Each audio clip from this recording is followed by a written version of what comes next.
الحمد للہ رب العالمین والصلاة والسلام علی سید الانبیاء والمرسلین وعلی آلہ الطیبین الطاہرین وعلی من تبعهم بإحسان إلی یوم الدین اما بعد اعوذ باللہ من الشیطان الرجیم بسم اللہ الرحمن الرحیم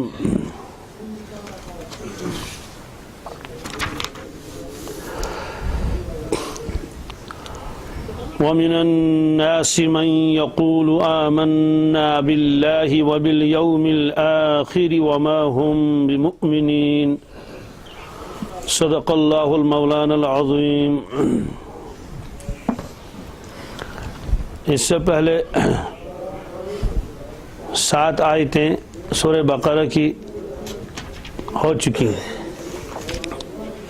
یہ سورہ بقرہ کی 8ویں آیت ہے۔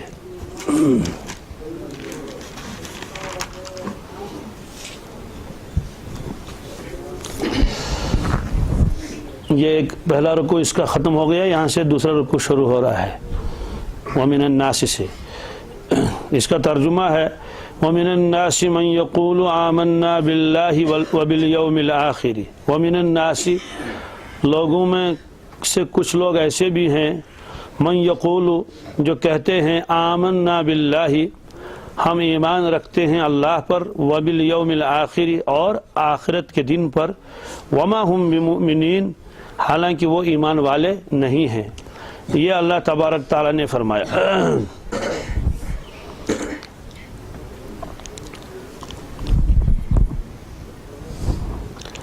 پہلے تو تذکرہ کیا اللہ تبارک تعالیٰ نے ان حضرات کا جو مومنین ہیں اور مخلصین ہیں، ظاہراً بھی مسلمان ہیں اور باطناً بھی مسلمان ہیں، ان کا تذکرہ پہلے اللہ تبارک تعالیٰ نے کیا۔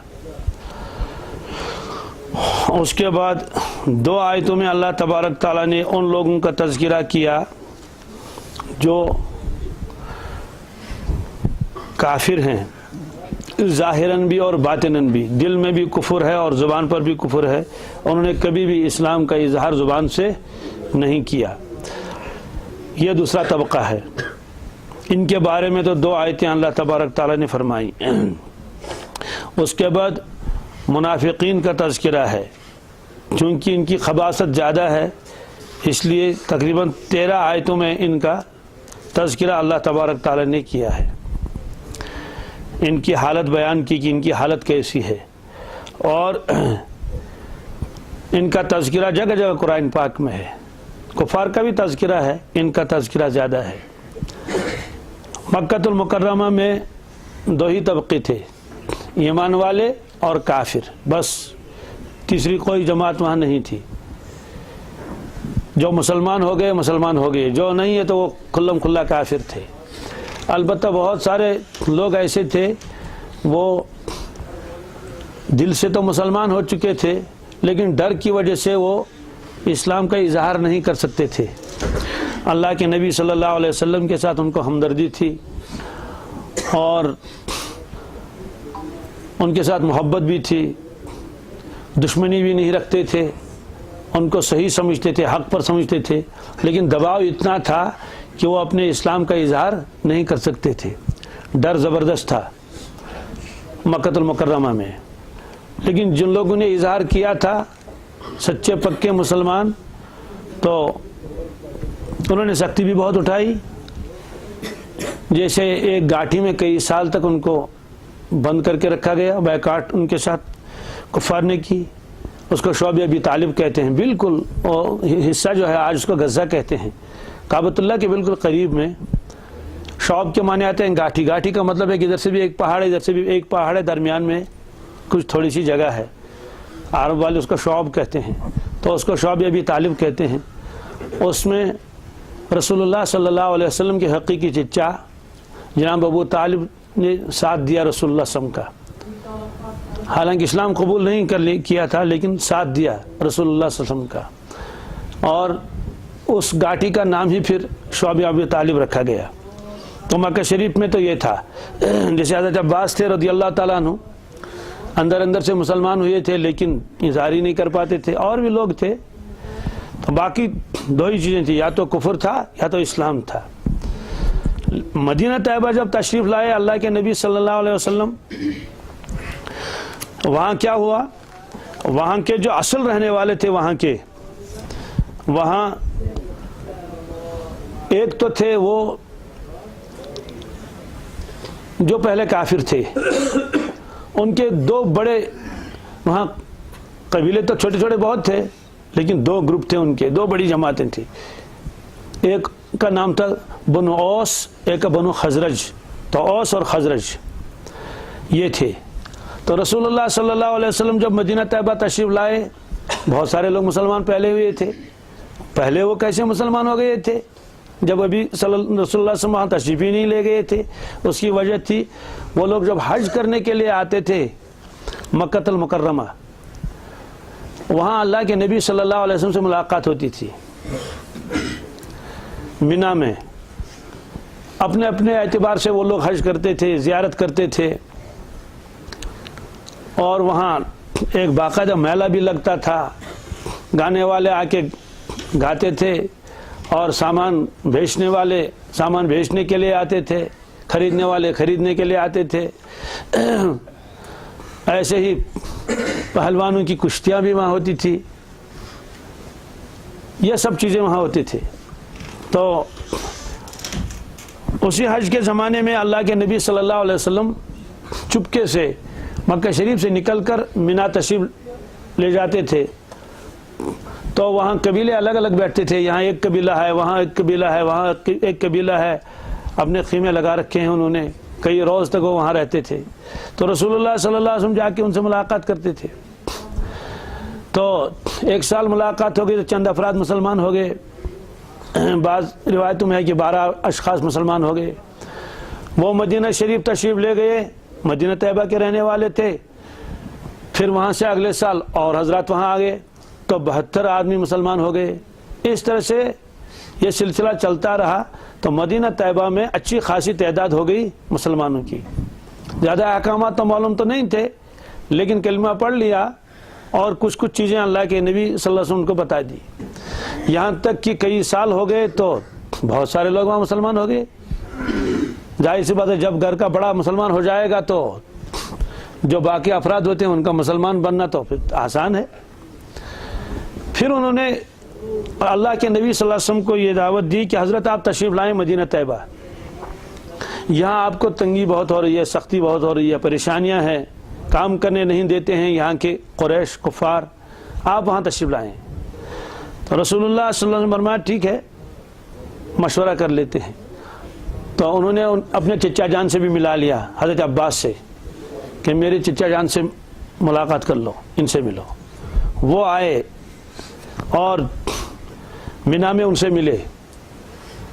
تو حضرت عباس نے ان سے فرمایا کہ آپ لوگ محمد صلی اللہ علیہ وسلم کو اپنے ساتھ لے جا رہے ہو، لیکن ان کی حفاظت کون کرے گا وہاں؟ یہاں تو پھر بھی ان کا اپنا قبیلہ ہے، اپنے رشتہ دار ہیں، اگرچہ مسلمان نہیں ہوئے ہیں سب کے سب، لیکن پھر بھی خاندانی اعتبار سے بہت سارے لوگ ان کو ساتھ دے رہے ہیں۔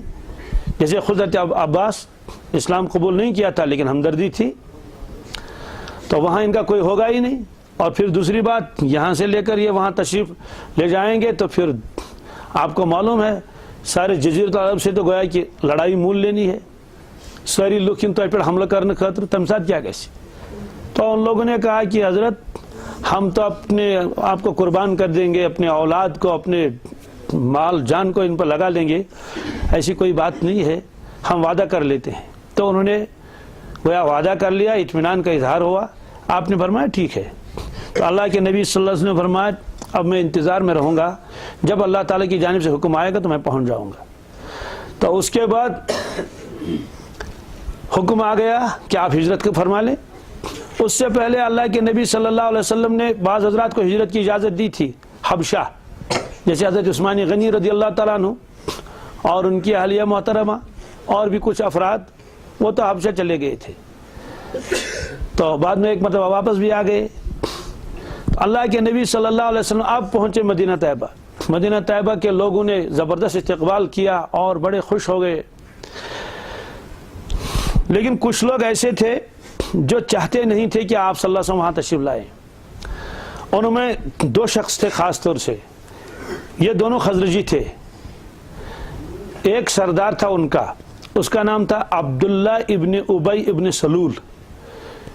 یہ شخص جو تھا یہ رئیس تھا، سردار تھا قبیلہ خزرج کا، لیکن ایسا یہ لیڈر سمجھا جاتا تھا کہ جو ان کے مد مقابل دوسرا قبیلہ تھا اوس، تو وہ لوگ بھی اس کو مانتے تھے. حالانکہ ان کی آپس میں لڑائیاں بھی چلتی رہتی تھی، لیکن مدینہ طیبہ کی سرداری پر یہ سارے لوگ متفق ہو گئے تھے ان کو سردار بنانا ہے.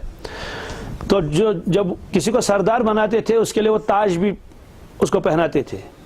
تو اب تاج بھی تیار ہو گیا کہ عبداللہ ابن ابی ابن سلول کو اب جو ہے وہ سردار ماننا ہے، تاج پوشی کرنی ہے. ابھی اس میں چند دن تھے، اتنے میں اللہ کے نبی صلی اللہ علیہ وسلم تشریف لائے. اور اسی خزرجی قبیلے کے اندر ایک تھا ابو عامر، وہ کچھ سال پہلے عیسائی بن گیا تھا، تو راہب بن گیا تھا. تو اس طرح سے بہت سارے لوگ اس کے بھی معتقد ہو گئے تھے. جب اللہ کے نبی صلی اللہ علیہ وسلم تشریف لائے مدینہ طیبہ، تو سب لوگوں کی توجہ کس کی طرف ہو گئی؟ اللہ کے نبی صلی اللہ علیہ وسلم کی طرف توجہ ہو گئی. نہ تو عبداللہ ابن ابی کو کسی نے پوچھا، اب نہ ابو عامر راہب سے کوئی پوچھتا تھا. ظاہر سی بات ہے، حضرت علامہ عثمانی فرماتے ہیں سورج کے سامنے باقی چیزوں کی حیثیت ہی کیا رہے گی. تو سب لوگوں کی توجہ ہو گئی اللہ کے نبی صلی اللہ علیہ وسلم کی. اب یہ جو دونوں شخص تھے ان کے دل میں تو ایک آگ بھڑک رہی تھی. یہ صاحب کون آئے یہاں کے رہنے والے بھی نہیں، اور لگتا ہے کہ یہ یہاں کے سردار بن جائیں گے. بس یہ پریشانی ان کو ہو گئی. اب کریں گے کیا؟ لیکن ادھر سے بہت ساری تعداد مسلمان ہو چکی ہے انہی کے قبیلوں کی، قبیلے اوس اور خزرج. اس لیے انہوں نے یہی غنیمت سمجھا کہ چلو ظاہر اعتبار سے تو ہم بھی کلمہ پڑھ لیں گے. تو اپنی جو جماعت ان کی تھی ان کو بتا دیا کہ بھئی کلمہ پڑھ لو زبان سے، لیکن عقیدہ اپنا ہی رکھو، جو عقیدہ ہے زبان سے کلمہ پڑھ لو تاکہ ان کے ساتھ رہیں. تو زبانی اعتبار سے ان لوگوں نے کلمہ پڑھ لیا، لیکن اندر سے یہ وہی کافر تھے. تو یہ ایک طبقہ تیسرا ہے. ایک طبقہ تو نکلا مسلمانوں کا مخلص، دوسرا طبقہ کفار کا. یہ تیسرا طبقہ یہ مدینہ طیبہ میں تھا، مکہ شریف میں یہ طبقہ نہیں تھا. اور یہ طبقہ کیا تھا؟ ان کو شریعت کی اصطلاح میں کہتے ہیں منافقین. منافق اس کو کہتے ہیں کہ جس کے دل میں کچھ ہو اور اس کی زبان پر کچھ ہو. تو نفاق کی یہی تعریف لکھی ہے. نفاق کی تعریف لکھی ہے کہ دل میں کفر چھپانے والا، زبان سے ایمان ظاہر کرنے والا، یہ منافق کی تعریف ہے. ایسے دل میں دشمنی چھپانے والا اور ظاہر میں دوستی کا دعویٰ کرنے والا، اس کو اردو والے دو رخہ کہتے ہیں. یعنی اندر کا رخ کچھ اور ہے اور باہر کا رخ کچھ اور ہے. اس طرح سے علامہ ابن کثیر نے نفاق کی تعریف کی ہے، فرمایا کہ ہوا اظہار الخیر و اسرار الشر. کہتے ہیں کہ نفاق اس کو کہتے ہیں خیر کو ظاہر کرنا اور شر کو چھپا کے رکھنا. یعنی ظاہری اعتبار سے خیر خواہ بننا اور اندر سے اصل میں اس کے دل میں شر بھرا ہوا ہو، اس کو نفاق کہتے ہیں. تو اس میں یہ فرمایا وَمِنَ النَّاسِ مَن يَقُولُ آمَنَّا بِاللَّهِ. لوگوں میں کچھ لوگ ایسے بھی ہیں جو کہتے ہیں کہ آمنا باللہ والیوم الآخر، ہم ایمان لائے اللہ پر اور آخرت کے دن پر. وَمَا هُمْ بِمُؤْمِنِينَ. اللہ تعالیٰ نے فرمایا یہ مومن ایمان والے ہیں ہی نہیں، یعنی ذرہ بھی ایمان ان کے اندر نہیں ہے. ان کا تذکرہ کئی جگہ ہے. قرآن پاک میں ایک جگہ اللہ تبارک تعالیٰ فرماتے ہیں کہ مدینہ طیبہ کے اندر اور مدینہ طیبہ کے قریب میں ایک جماعت ایسی ہے ان کا نفاق اتنا چھپا ہوا ہے کہ اے اللہ کے نبی صلی اللہ علیہ وسلم کہ آپ بھی ان کے نفاق سے باخبر نہیں ہو سکتے، اتنا چھپا ہوا ان کا نفاق ہے. یہ قرآن پاک میں ہے. قرآن پاک میں کیا ہے؟ سورہ توبہ میں ہے وَمِمَّنْ حَوْلَكُمْ مِنَ الْأَعْرَابِ مُنَافِقُونَ. وَمِمَّنْ حَوْلَكُمْ آپ کے ارد گرد، مدینہ طیبہ کے ارد گرد جو یہ دیہات کے باقی لوگ رہتے ہیں، منافقون یہ منافق ہیں. وَمِنْ أَهْلِ الْمَدِينَةِ اور بعض مدینہ پاک میں رہتے ہیں. مَرَضُوا عَلَى النِّفَاقِ یہ اپنے نفاق پر جمے ہوئے ہیں. لَا تَعْلَمُهُمْ آپ ان کو نہیں جانتے ہیں. نَحْنُ نَعْلَمُهُمْ ہم ان کو جانتے ہیں. یعنی مطلب ان کا نفاق کتنا چھپا ہوا ہے، وہ باقاعدہ آپ کے ساتھ آتے ہیں، نماز پڑھ لیتے ہیں، آپ کے ساتھ دوستی کا ہاتھ بڑھاتے ہیں اور قسمیں کھاتے ہیں، قسمیں بھی بہت کھاتے تھے۔ اسے سورہ منافقون میں تو باقاعدہ ان کے قسم کا تذکرہ ہے۔ اللہ تبارک تعالیٰ اس میں فرماتے ہیں اذا جاءک المنافقون قالوا نشهد انک لرسول اللہ، جب منافقین آپ کے پاس آتے ہیں تو کہتے ہیں کہ ہم گواہی دیتے ہیں بے شک اور یقیناً آپ اللہ تعالیٰ کے رسول ہیں۔ واللہ یعلم انک لرسول، اللہ تبارک تعالیٰ کو تو معلوم ہے، اللہ خوب جانتا ہے کہ آپ اس کے رسول ہیں۔ واللہ یشہد ان المنافقین لکاذبون، اللہ تبارک تعالیٰ گواہی دیتے ہیں بے شک یہ منافقین جھوٹے ہیں۔ یعنی مطلب زبان سے تو کہتے ہیں کہ آپ اللہ کے نبی ہیں، لیکن دل میں اس کی تصدیق نہیں ہے، جھوٹ بولتے ہیں، آپ کو نبی ماننے کے لیے تیار نہیں۔ اب یہ قسمیں کیوں کھاتے ہیں؟ بس اپنی غرض کے لیے قسمیں کھاتے ہیں۔ یہ فرمایا اتخذوا ایمانہم جنۃ فصدوا عن سبیل اللہ، انہوں نے اپنی قسموں کو ڈھال بنا کے رکھا ہے اور پھر روکتے ہیں اللہ کے راستے سے۔ انہم ساء ما کانوا یعملون، جو کچھ یہ کر رہے ہیں یہ کتنا برا ہے، انہیں بہت برا کام یہ کر رہے ہیں۔ تو بہرحال وہاں یہ ہے کہ ایسا نفاق ان کے اندر ہے کہ آپ کو بھی اس کے نفاق کا علم نہیں ہے، اتنا چھپا ہوا نفاق ان کے پاس ان کے اندر ہے۔ یہ اللہ تبارک تعالیٰ نے فرمایا ان کے بارے میں، فرمایا کہ سنعذبهم مرتين، ہم ان کو اب 2 بار عذاب کر دیں گے، ثم یردون الی عذاب عظیم، پھر ان کو ہم لوٹائیں گے ان کو بڑے عذاب کی طرف۔ 2 بار عذاب کا مطلب یہ کہ دنیا میں طرح طرح ان پر عذاب آئے گا، اور ایک وہ بتا دیا جائے گا آپ کو فلاں فلاں منافق ہیں تو ان کو رسوائی ہو جائے گی، اور جگہ جگہ جب امتحان کے موقع آئیں گے اور ان کا نفاق کھلتا رہے گا تو پھر دوسری بات یہ ہے کہ اور بھی عذاب ان کے وہ مستحق ہو جائیں گے۔ پھر قبر کا عذاب الگ ہے، پھر محشر کا عذاب الگ ہے، پھر عذاب عظیم دوزخ میں ان کو ہمیشہ رہنا ہے۔ یہ اللہ تعالیٰ نے فرمایا۔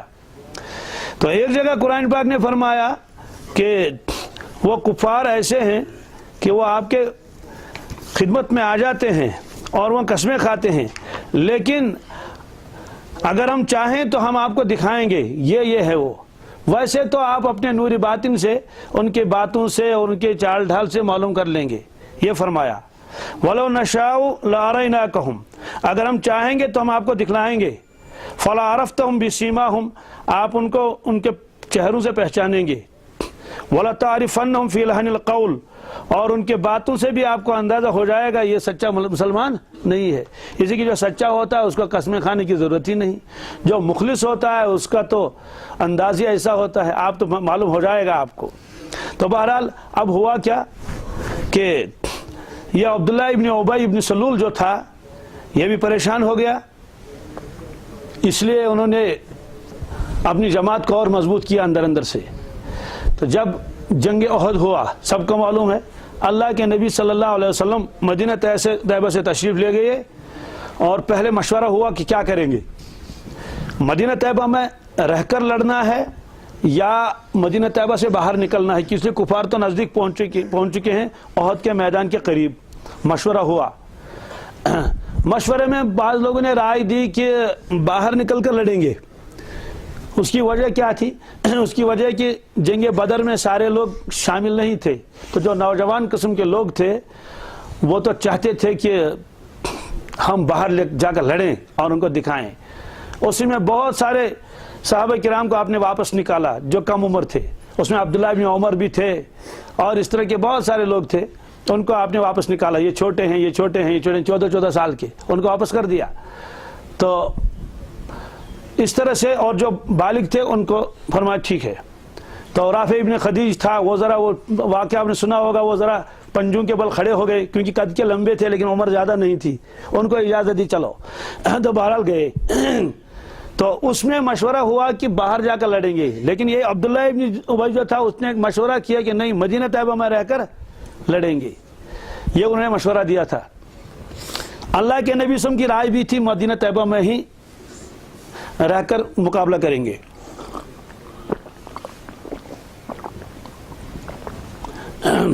لیکن صحابہ کرام نے حضرت وہیں جا کر لڑیں گے، یہ وہاں سے آ رہے ہیں، مکہ المکرمہ سے ہمارے اوپر حملہ کرنے کے لیے ہم باہر نہیں نکل سکتے، ہم باہر نکل کے ان کا مقابلہ کریں گے۔ آپ نے فرمایا ٹھیک ہے، اس پر مشورہ ہوا۔ اب اللہ کے نبی صلی اللہ علیہ وسلم اندر تشریف لے گئے تو صحابہ کرام کو احساس ہوا کہ ہم کو تو مشورہ وہی دینا چاہیے تھا، وہی رائے جو اللہ کے نبی صلی اللہ علیہ وسلم کی رائے ہے، لیکن چونکہ فیصلہ ہو چکا ہے۔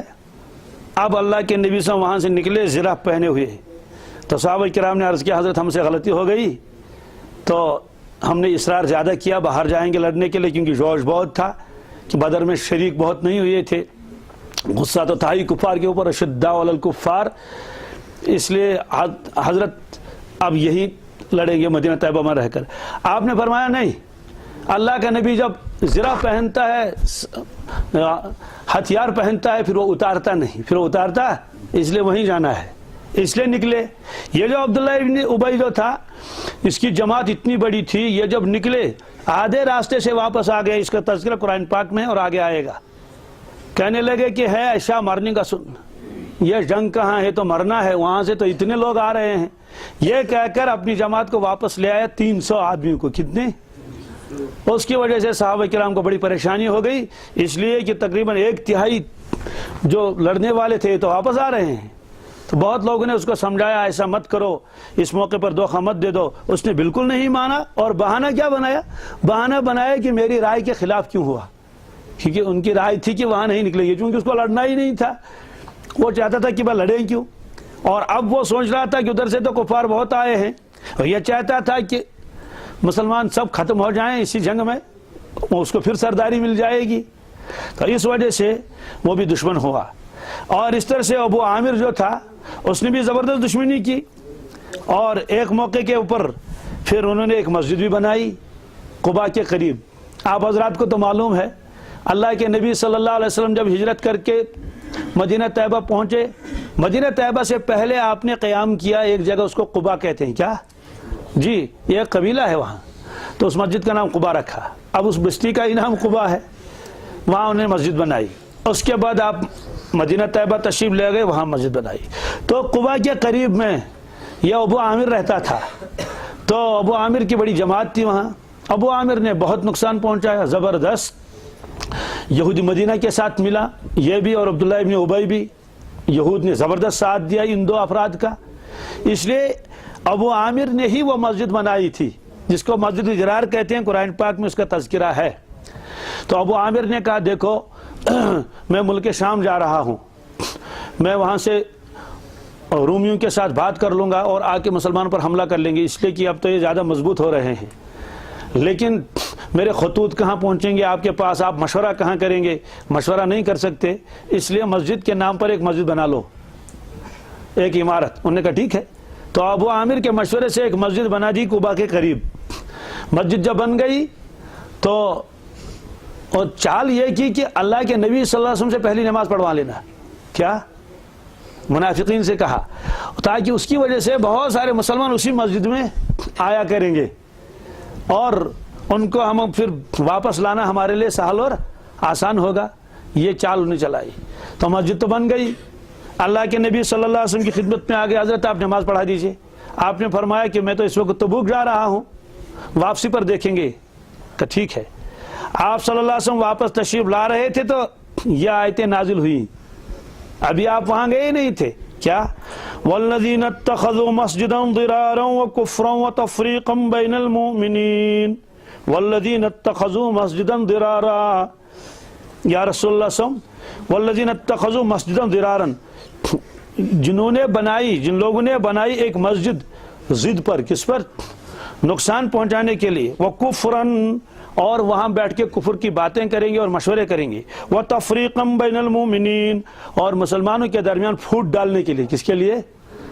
وارصادا لمن حارب اللہ ورسولہ، وارصادا، اور ایک جگہ بنائی انہوں نے، ایک گھات بنائی انہوں نے، ایک مشورے کے ایک عمارت بنائی، کس کے لیے؟ لمن حارب اللہ ورسولہ من قبل، اس شخص کے لیے جو جنگ کر رہا ہے اللہ کے ساتھ اور اللہ کے نبی صلی اللہ علیہ وسلم کے ساتھ، اس سے پہلے بھی جنگ کر چکا ہے، وہی ابو عامر مراد ہے۔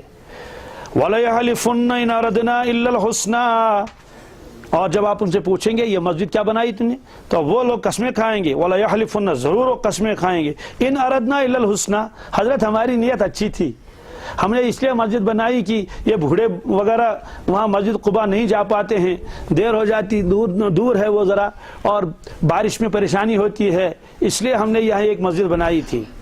وَاللَّهُ يَشْهَدُ إِنَّهُمْ لَكَاذِبُونَ، اللہ تبارک تعالیٰ گواہ ہیں یہ لوگ جھوٹے ہیں، یہ لوگ جھوٹ بول رہے ہیں، انہوں نے بالکل مسجد نہیں بنائی، نام تو رکھا مسجد کا لیکن یہ مسجد ہے نہیں۔ لا تقم فیہ ابدا، آپ کبھی بھی اس مسجد میں تشریف نہ لے جائیں، وہاں کبھی بھی آپ تشریف لے جائیں۔ اس لیے اللہ کے نبی صلی اللہ علیہ وسلم فرمایا اچھا یہ بات ہے، یہ تو ہمارے خلاف تم نے مسجد بنائی ہے، مسجد تو نام رکھا ہے، مسجد تو ہے ہی نہیں ہے۔ تو اسے صحابہ کرام کو بھیجا اور انہوں نے اس کو تاس ناس کر کے رکھ دیا، ایک آدھ گھنٹے میں اس میں آگ لگا دی اور مسمار کر کے رکھ دیا، کہا یہ تو تم نے اسلام کے خلاف بنائی۔ اب اس سے پہلے جو مسجد بن چکی تھی قریب میں، اس کا تذکرہ ہے، لَمَسْجِدٌ أُسِّسَ عَلَى التَّقْوَى مِنْ أَوَّلِ يَوْمٍ أَحَقُّ أَن تَقُومَ فِيهِ، البتہ وہ مسجد جس کی بنیاد پرہیزگاری پر رکھی گئی ہے اور اپنے دست مبارک سے آپ نے خود اس کی بنیاد رکھی ہے، مسجد قباء، فرمایا کہ من اول یوم، پہلے ہی دن، یعنی اس کی ابتدا ہی اسی پر ہے، اللہ کی رضا کے لیے اخلاص کے ساتھ اور تقوی کے اور پرہیزگاری کی بنیاد پر اس کو بنایا گیا ہے پہلے ہی دن سے۔ احق ان تقوم فی، وہ مسجد زیادہ اس لائق ہے کہ آپ وہاں تشریف لے جائیں، آپ وہاں تشریف، اس لیے اللہ کے نبی صلی اللہ علیہ وسلم اور اس کے بعد مدینہ طیبہ سے اکثر بیشتر پیدل چل کر وہاں پہنچتے تھے مسجد قباء میں، اور وہاں آپ نماز پڑھتے تھے، سنیچر کے دن جاتے تھے اکثر بیشتر، اس کے علاوہ بھی جب موقع مل جاتا تھا۔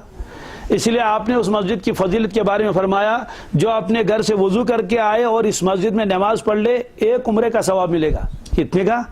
جی، یہ آیت لَمَسْجِدٌ أُسِّسَ عَلَى التَّقْوَى مِنْ أَوَّلِ يَوْمٍ أَحَقُّ أَن تَقُومَ فِيهِ، یہ آج بھی وہاں محراب میں لکھی ہوئی ہے۔ اللہ تعالیٰ ہم سب کو وہاں پہنچا دے، خود اپنے آنکھوں سے دیکھیں گے تو یہاں محراب میں آیت لکھی ہوئی ہے، بہت ہی بہترین انداز میں، بہت بڑا محراب بنایا ہے۔ اور یہ روایت بھی ہے کہ جو اپنے گھر سے وضو کر کے آئے اور یہاں نماز پڑھ لے تو ایک عمرے کا ثواب اس کو مل جائے گا، یہ حدیث بھی لکھی ہوئی ہے۔ اور جب باہر مسجد سے باہر جو دروازہ ہے تو وہاں ایک بہت بڑا پتھر لگایا ہوا ہے، وہاں اس پتھر کے اوپر بھی یہ روایت لکھی ہے، اور وہ پتھر کو بند کر دیا گیا ہے دیوار کے اندر، جیسے لگاتے ہیں نا وہ پتھر، اس میں لکھا رہتا ہے سنگ بنیاد اور وغیرہ کیا کیا، تو اس میں یہ روایت جو ہے، یہ حدیث شریف وہاں اس میں پتھر کے اوپر اس کو لکھا گیا ہے۔ تو یہ فرمایا کہ اس مسجد کا حق ہے وہاں آپ تشریف لے جائیں، تو وہاں آج بھی جاتے ہیں۔ اسی کوشچن پر ہے کہ چینج کیا کچھ؟ جی، جو پہلے کوشچن تو مسجد کی وہی ہے کہ ہاں ہاں، نہیں فضیلت تو مسجد نبوی کی ہے لیکن بنیاد سب سے پہلے اس کی ڈال دی گئی ہے۔ کہنے کا مطلب ہے کہ وہی مسجد ہے کہ نیا بنایا پھر؟ نہیں، تعمیر تو بعد میں تو تعمیر میں وسعت کی گئی لیکن جگہ تو وہی ہے نا، یہ نا جگہ وہی ہے جہاں اللہ کے نبی صلی اللہ علیہ وسلم خود وہاں بنیاد ڈالی تھی، جگہ تو وہی ہے، البتہ تعمیر تو بعد میں اضافہ ہوا، تعمیر میں کچھ اضافہ بھی ہوا، دائیں بائیں اس کو بڑھا دیا گیا، اور آج تو سعودیہ عربیہ والوں نے اس کو بہت عالیشان بنایا ہے۔ آج تو باقاعدہ وہاں نظام ہے، قالین بچھے ہوئے ہیں اور بہت شاندار تعمیر ہے، اور وہاں بھیڑ لگی رہتی ہے حاجی صاحبان کی اور عمرہ کرنے والوں کی، ہر وقت جب بھی آپ دیکھیں گے جائیں گے تو آپ کو وہاں مسجد بھری ہوئی مل جائے گی، خاص طور سے فجر کے